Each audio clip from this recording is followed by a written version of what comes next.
अमेरिकी राष्ट्रपति Donald Trump की दादागिरी को एक और देश ने ठेंगा दिखा दिया है। इस देश ने भी ट्रंप को कह दिया है कि वो चाहे जो कहते रहें, लेकिन उसका देश रूस से तेल खरीदना बंद नहीं करेगा। इस देश का ऐसा कहना इसलिए भी खास है क्योंकि ये एक यूरोपीय देश है और नाटो का सदस्य भी है।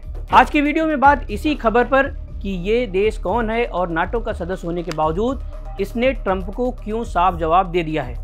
लेकिन सबसे पहले समझते हैं कि मामला क्या है। तो मामला ऐसा है कि अमेरिकी राष्ट्रपति डोनाल्ड ट्रंप रूस पर दबाव बनाने में जुटे हैं। इसी के चलते उन्होंने 13 सितंबर को नाटो देशों के नाम एक लेटर लिखा था, जिसमें उन्होंने कहा था अगर मेरे सभी नाटो सहयोगी तैयार हैं तो मैं रूस पर बड़े प्रतिबंध लगाऊंगा, लेकिन इसके लिए सभी नाटो देशों को रूस से तेल खरीदना बंद करना होगा।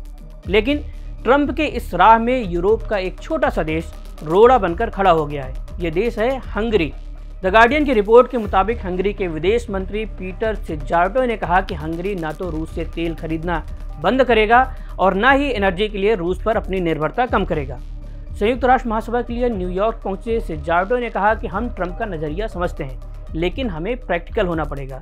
सिजार्टो का बगावती तेवर इन्हीं 2 लाइनों तक ही सीमित नहीं रहा। इसके अलावा भी उन्होंने बहुत कुछ कहा, जिसमें एक बात पर ध्यान देना जरूरी है। उन्होंने कहा कि सपने देखना अच्छा है कि हम कहीं और से तेल लाएंगे, लेकिन हकीकत में हमारा इंफ्रास्ट्रक्चर रूस पर निर्भर है। हमें अपने देश के लिए एनर्जी प्रोडक्ट्स की सप्लाई बनाए रखने के लिए रूस का तेल और गैस खरीदना ज़रूरी है। उनकी बातों का लब्बो-लुआब ये है कि हंगरी की रिफाइनरियाँ रूसी तेल पर चलती हैं और उनकी पाइपलाइनें रूस से जुड़ी हैं। अगर वो रूस से तेल खरीदना बंद कर दें तो बिजली, फैक्ट्रियाँ और घर सब ठप हो जाएंगे। हंगरी हर साल 5 मिलियन टन रूसी तेल खरीदता है और ये उनकी ऊर्जा ज़रूरतों का एक बड़ा हिस्सा है। ट्रंप को बिना लाग लपेट के हंगरी के जवाब देने के पीछे एक वजह यह भी है कि हंगरी का रूस के साथ गहरा रिश्ता है। प्रधानमंत्री विक्टर ओरबान का रूस के राष्ट्रपति व्लादिमीर पुतिन के साथ भी रिश्ते मजबूत हैं। इसके पहले भी हंगरी रूस यूक्रेन मुद्दे पर रूस के ही साथ रहा है।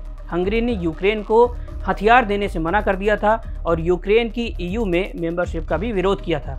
हंगरी का पड़ोसी देश स्लोवाकिया भी ऐसा ही कर रहा है। यूरोपीय संघ बार बार कहता है कि रूसी तेल छोड़ दो, लेकिन इन दोनों देशों ने अनसुना कर दिया। वजह दोनों देशों की एक ही है कि उनके पास दूसरा रास्ता नहीं है।